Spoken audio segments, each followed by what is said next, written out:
साडी नेसताना या चुका कराल तर साडीमध्ये गबाळे नक्की दिसाल. चूक नंबर 1, पेटीकोट घालण्याची चुकीची पद्धत. चूक नंबर 2, कमर फिटिंगसाठी चुकीची पद्धत वापरणे. चूक नंबर 3, साडीचा पदर केल्यानंतर डायरेक्ट पदर ब्लाऊजसोबत अटॅच करणे म्हणजेच डिरेक्टली पिनअप करणे. आणि चूक नंबर 4, साडीच्या सर्व निर्या या एकसारख्या पद्धतीने करणे. तर या सर्व चुका टाळून तुम्ही तुमची साडी परफेक्ट आणि सुंदर कशी नेसू शकता आणि तुम्ही साडीमध्ये सुंदर कसं दिसू शकता तर चला पाहूयात. नमस्कार, पुन्हा एकदा स्वाती स्टाईलमध्ये मनापासून स्वागत. आज आपण बघूयात परफेक्ट पद्धतीने साडी कशी नेसायची आणि साडीमध्ये होणाऱ्या चुका कशा टाळायच्या. चूक नंबर 1, जेव्हा आपण साडी पेटीकोटवरती नेसत असतो अशा वेळेस पेटीकोटचा जो भाग आहे एक्स्ट्रा झालेला तो पुढे न आणता पूर्ण पेटीकोटचा भाग आहे तो मागे घेऊन जायचा आहे आणि आपल्याबरोबर मनका आहे तर तिथे नेऊन ठेवायचा आहे. तर त्यामुळे तुम्ही बघाल समोरचा भाग पेटीकोटचा प्लेन झालेला आहे आणि शेपवेअरवरती जशी आपण साडी अगदी फिटिंगमध्ये नेसतो तसा हा लुक येतो.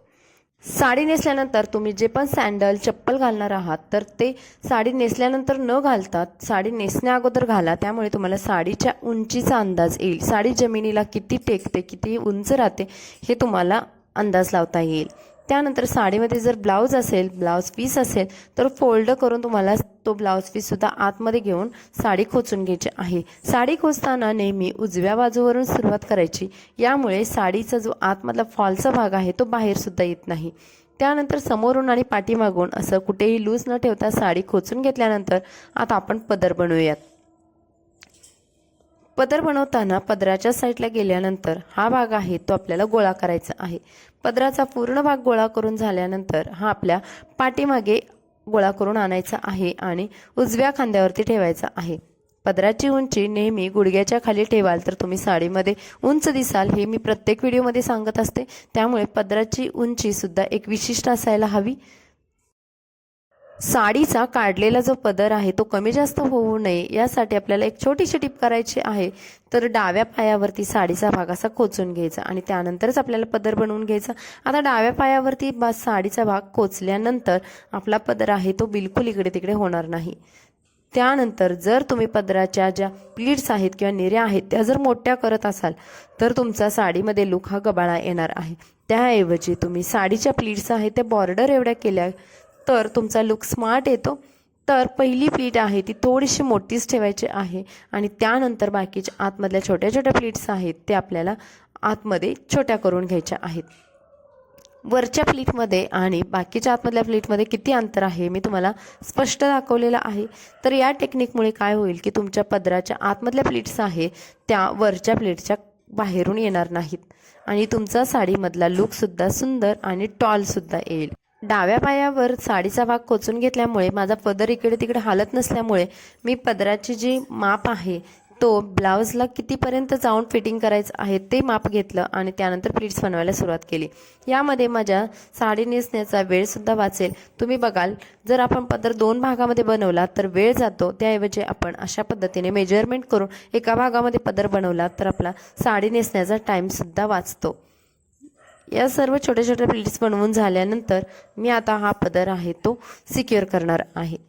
तर आता येणारा दुसरा प्रॉब्लेम म्हणजे जेव्हा आपण पदर असा सिक्युअर करत असतो तर तो डायरेक्ट आपण ब्लाऊजला जर पिनअप केलं तर तो भाग एकदम विचित्र दिसतो. ती येणारी प्लीट आहे ती पूर्ण मानेजवळ येते किंवा मानेच्या वर येते. आपण घातलेले दागिने सुद्धा दिसत नाहीयेत आणि तो लुकसुद्धा एकदम जुन्या पद्धतीचा येतो. त्याऐवजी आपल्याला काय करायचं आहे, ह्या बनवलेल्या सर्व निर्या आहेत त्या एका छोट्या पिनाने सिक्युअर करायच्या आहेत. पदर ब्लाऊजसोबत सिक्युअर करण्या अगोदर आपल्याला एक छोटीशी टिप करायची आहे. तर पदराचं जी बॉर्डर आहे आतमधली जी प्लीट आहे तर ती आपल्या मानेवर येऊ नये यासाठी ही क्रॉस अशी पकडायची, तिरपी पकडायची आणि त्यानंतरच ही प्लीट आहे ती ब्लाऊजसोबत सिक्युअर करायची. एका छोट्या पिनाने सिक्युअर केल्यानंतर तुम्ही बघाल आता हा भाग किंवा हा लुक आहे तो किती सुंदर येतोय आणि ही मानेजवळ येणार प्लीट आहे ती मानेवरती सुद्धा येणार नाही आणि आपला जो लुक आहे तो प्रोफेशनल येईल. आणि त्यानंतर पदर सिक्युअर करायचा आहे आणि हे आहे आपलं सेकंड प्रॉब्लेमचं सोल्युशन. त्यानंतर थर्ड प्रॉब्लेम आहे जो कमर फिटिंगमध्ये साडी नेसताना आपण जी चूक करतो. तर यासाठी बघा आपण नेहमी काय करतो की कमरेजवळचा असा हा साडीचा भाग आहे तो अशा पद्धतीने गोळा करतो आणि वरच्या दिशेला खेचतो. म्हणजे आपला अंगठा आहे तो आपल्या चेहऱ्याच्या दिशेने असतो, वरच्या दिशेने असतो. तर ही चुकीची पद्धत आहे. यामुळे तुमची साडी गोळा होते आणि प्लीट्ससुद्धा कमरेजवळ छान अशा येत नाही. तर सही पद्धत काय आहे किंवा बरोबर पद्धत काय आहे, नेहमीप्रमाणे कमरेजवळची साडी गोळा करायची आणि रोल करताना आपल्याला अशा पद्धतीने खालच्या दिशेने रोल करायचे आहे. म्हणजेच आपला अंगठा आहे तो खाली असावा आणि आपल्या अंगठेशेजारचं जे बोट आहे त्याची दिशा ही आपल्या चेहऱ्याच्या दिशेला म्हणजेच वरच्या दिशेला असावी. आता तुम्ही बघाल साडीचा भाग एकदम फिटिंगमध्ये येतो आणि साडीच्या कमरेच्या ज्या प्लीट्स आहेत ज्या डाव्या पायावरती पडतात त्या सुद्धा खूप सुंदर येतात आणि त्यानंतरच हा भाग आपल्याला कोचून घ्यायचा आहे. तुम्ही बघाल साडी एकदम फिटिंगमध्ये बसते. त्यानंतर आपल्याला करायच्या आहेत निऱ्या आणि साडीमधल्या प्रॉब्लेममधला हा चौथा नंबरचा प्रॉब्लेम आहे की जे आपण निऱ्या करतो तर ते आपण एक समान करतो.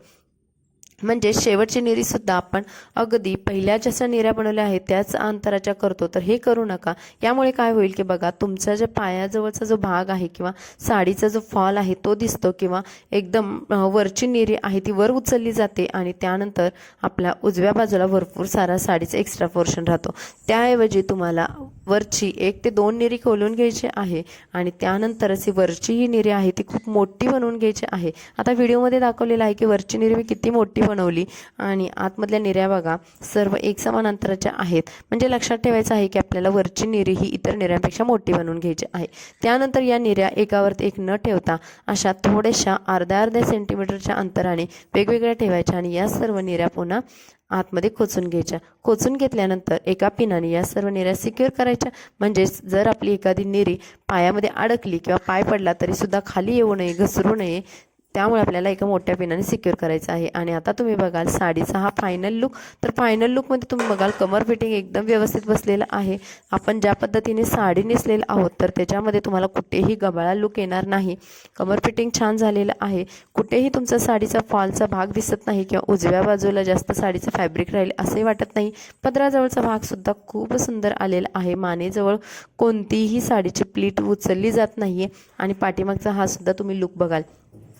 तर मैत्रिणींनो एकंदरीत आपली साडी एकदम सुंदर पद्धतीने नेसली गेलेली आहे.